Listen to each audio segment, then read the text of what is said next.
Ever walk away from a motorcycle purchase feeling like you just made a costly mistake? Now in this video, we're exposing the top 10 motorcycles that owners ditch faster than a hot potato. From unexpected mechanical nightmares to wallet-draining maintenance costs.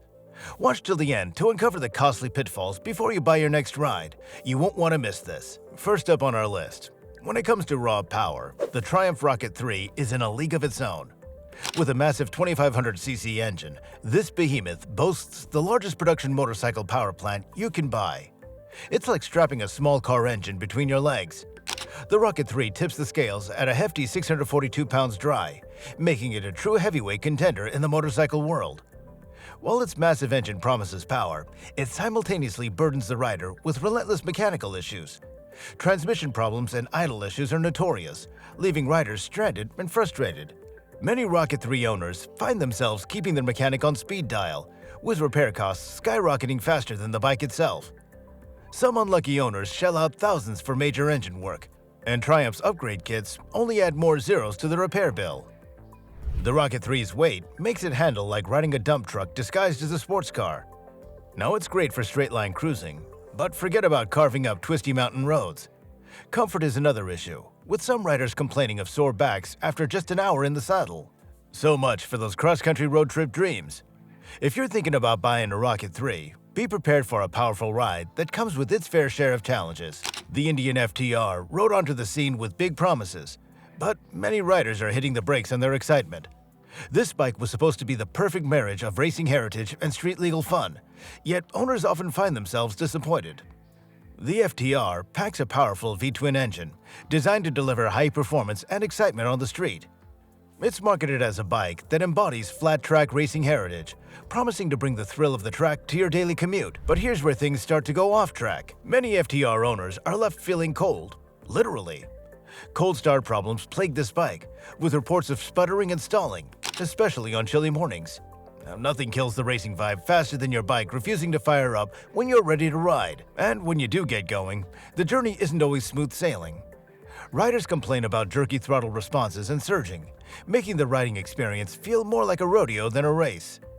The FTR's LCD display seems to have a mind of its own, freezing at critical moments. Imagine trying to check your speed or fuel level, only to find your high-tech display has decided to take a coffee break. Speaking of fuel, the FTR's efficiency is another sore point. Many owners report getting only around 100 miles per tank. Now that's barely enough for a warm-up lap in the world of long-distance riding. And comfort? Despite its sporty design, the FTR isn't winning any endurance races when it comes to all-day rides. The Harley-Davidson Sportster S roared onto the scene, promising to blend tradition with cutting-edge technology. Its 1252cc V-twin engine boasted 121 horsepower and 94 pound-feet of torque. However, this bold attempt to modernize a classic has led to significant reliability issues for many of their owners. Poor casting in the cylinder head has caused oil leaks, transforming clean garages into slick messes. Electrical gremlins plague the bike, with owners reporting erratic error messages on the display that make riding feel more like troubleshooting a computer than enjoying a motorcycle.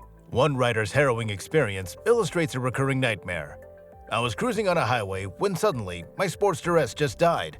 No warning, no nothing. It was terrifying. These unexpected shutdowns at high speeds have left many riders shaken. Even when running, the Sportster S falls short on comfort. The rear suspension, with its minimal travel, turns every pothole into a jarring experience. It's as if Harley decided to give riders an unwanted taste of early 20th century road conditions. Now, while the Sportster S aimed high, its execution has left many questioning Harley's ability to seamlessly integrate modern technology with their classic designs. Now, before we dive in any deeper, if you're finding this video helpful, make sure to hit that like button and subscribe to the channel for more insightful motorcycle reviews and tips. And leave a comment below if you've ever experienced buyer's remorse with a motorcycle. We'd love to hear your story and help you avoid making the same mistakes. Now, let's get back to the bikes you should steer clear of. From highway heroes to highway zeros, let's cruise into the world of American touring bikes. The Indian Chief and Harley-Davidson Road Glide promise long-distance comfort, but these kings of the road might be court jesters in disguise. They've got surprises that are emptying wallets and testing patience across the country. Now, the Indian Chief screams classic American touring, but it's a wallet lightener from the start. It loses about $3,600 in value the moment you fire it up, and the 500-mile service costs around $475. Many owners report oil leaks leading to some costly repairs. On the road, the chief's issues really stand out. The clutch handle vibrates like a jackhammer at highway speeds, and the gas gauge seems to have a mind of its own, flashing empty when you still got a full tank. Now, the Harley-Davidson Road Glide isn't the answer to your touring prayers either. Its value plummets by about $5,000 shortly after purchase, worsened by frequent model updates. The hydraulic clutch system feels like squeezing a cinder block, giving you an unwanted forearm workout. And if you hear squeaks from the front fork, brace yourself for repairs costing up to $2,000 if you're out of warranty. Imagine cruising down Route 66, your bike losing value with every mile, wondering if that clutch vibration will turn into a costly repair. These touring bikes might take you on a journey, but it's one your bank account won't enjoy. The Indian Scout Bobber turns heads like a runway star, but its performance on the road often leaves riders feeling like they've crashed and burned. This beauty boasts sleek lines and low-slung profile that makes it a magnet for attention. However, many owners find their admiration quickly fading once they swing a leg over that stylish saddle. Reality sets in fast as riders confront the bike's harsh ride. The rear suspension offers a mere 2 inches of travel, transforming even slightly bumpy roads into bone-jarring experiences. It's like riding a jackhammer with handlebars. The stock seat compounds this discomfort, with riders comparing it to perching on a park bench for hours. After just a few miles, you'll be squirming like a kid in timeout. The Scout Bobber's issues extend beyond rider comfort. Its fuel efficiency disappoints, with owners lamenting the bike's limited range and frequent gas station stops. Electrical gremlins also plague this Indian, potentially leaving you stranded when your ignition decides to take an unscheduled vacation. As one disappointed rider put it, "I fell in love with the looks, but after 15 minutes in the saddle, I was ready to sell." Now, many riders grab the Kawasaki Eliminator because it looks cool and has that cruiser style without the big price tag. But there's a reason so many end up selling it within months. The Eliminator is notorious for electrical problems that drive owners crazy. Riders report stalling issues even on brand new bikes, with the engine suddenly cutting out at stoplights or during slow-speed maneuvers. The fuel system is another headache. Carburetors on these bikes often need constant adjustment, and many owners complain about rough idling and poor throttle response no matter what they try to fix. Let's not forget the uncomfortable seat that becomes torture on rides longer than 30 minutes. Combined with vibration issues that leave your hands tingling, it's no wonder riders quickly look for something else. While the Eliminator promises beginner-friendly cruising, what it delivers is frequent trips to the mechanic. Many owners report spending nearly as much on repairs in their first year as they did on the bike itself. This is why the Eliminator frequently shows up with low miles on the used market, as most owners eliminate it from their garage pretty quickly. Get the pun? While the Aprilia RSV4 RR looks amazing and sounds like a wild animal, many owners find themselves selling it before their first anniversary together. Why? Well, it's like dating someone gorgeous who keeps letting it down. The biggest problem is electrical gremlins. Imagine your dashboard suddenly going dark while you're riding, or your bike refusing to start for no reason. Owners have reported random electrical failures that even trained mechanics struggle to figure out. Then there's the engine. While the V4 power plant makes thrilling sounds and power, some bikes develop oil leaks and overheating issues early on. The cooling system can't always handle hot summer rides in traffic. The complex electronics that make the bike special can also be its downfall. The traction control and riding modes sometimes glitch out, which is scary on a bike this powerful. Dealer support adds another headache. With fewer Aprilia dealers than Japanese brands, getting parts can take weeks or even months. Some owners report waiting over a month for simple repairs. For many riders, the amazing performance just isn't worth the constant trips to the shop or the unexpected repair bills. The MV Agusta F4 might look amazing, but many owners find themselves selling these Italian beauties within the first year. Why?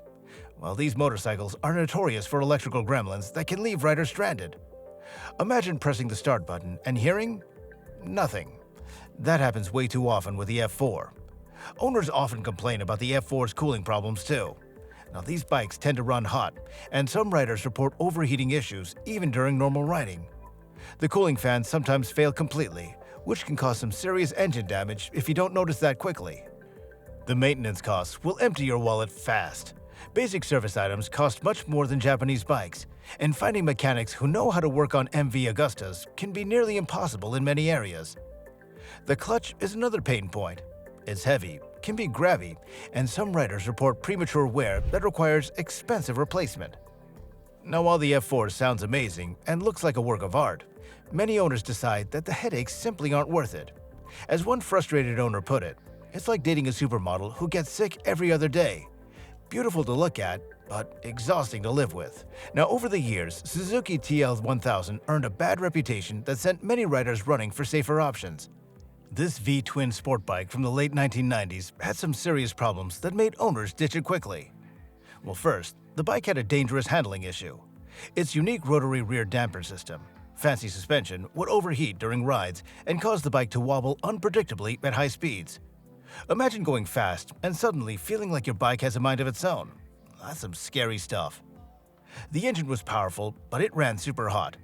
Riders complained about burning their legs during normal riding. Plus, the fuel injection system was glitchy, causing the engine to surge unexpectedly. Mechanical failures were common too. Many owners reported clutch problems, oil leaks, and electrical issues that left them stranded. Parts for repairs were expensive and sometimes hard to find. Now, while the TL1000 looked cool and had some impressive power, these reliability nightmares made it one of those bikes that often ended up for sale with very low mileage. Many riders decided that the thrill wasn't worth the trouble or the danger. And there you have it, the top 10 motorcycles you might want to avoid unless you're ready for the headache that comes with them. If you found this video useful, hit that like button, subscribe for more content, and share your thoughts in the comments. Which bike on this list would you never ride and why? Now, your feedback helps us keep making the best content for riders just like you.